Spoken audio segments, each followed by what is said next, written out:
Ce que je demanderai au prochain gouverneur, pour être bref, il doit être rassembleur. La province du Congo central est très stratégique. Elle a produit pas mal d'argent pendant 3 ans. Je veux dire en plusieurs milliards de francs congolais. Et en dollars, je dirais plusieurs millions de dollars. Mais il y a très peu de réalisations. Comme je disais, tout l'argent a été versé dans les cours et tribunaux. L'argent a servi à la corruption.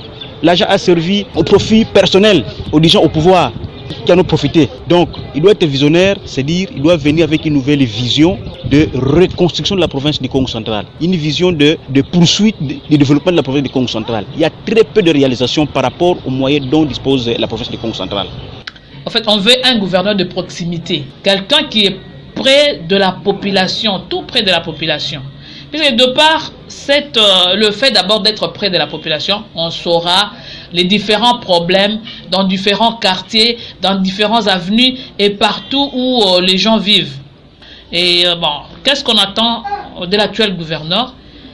Oui, en tout cas, on veut qu'il puisse au moins penser à la réhabilitation des infrastructures de base. On voit les routes. Ici à Matadi, on n'a plus de bonnes routes. Il y a des routes secondaires qui peuvent aussi aider même la population à la circulation paisible et tout ça, à la fluidité de la circulation. Mais on trouve que tout est bloqué. Tout est vraiment bloqué. Il y a des embouteillages partout. Et les routes ne sont pas en bon état. En tout cas, de par ces gouverneurs, on attend la réhabilitation également du stade Lumumba. Ça fait très longtemps qu'on n'a plus de stade. Nous voulons que les nouveaux gouverneurs puissent d'abord être un homme avec un H majuscule. Ça dit quoi? Un humanitaire. La province du Congo central a besoin des hommes qui ne vont pas dépendre de Kinshasa. C'est-à-dire quoi? Être des marionnettes de la ville de Kinshasa ou de Kinshasa, du gouvernement central. Ou ils sont comme téléguidés par Kinshasa. Nous avons vécu ces histoires-là avec les gouverneurs qui venaient de passer.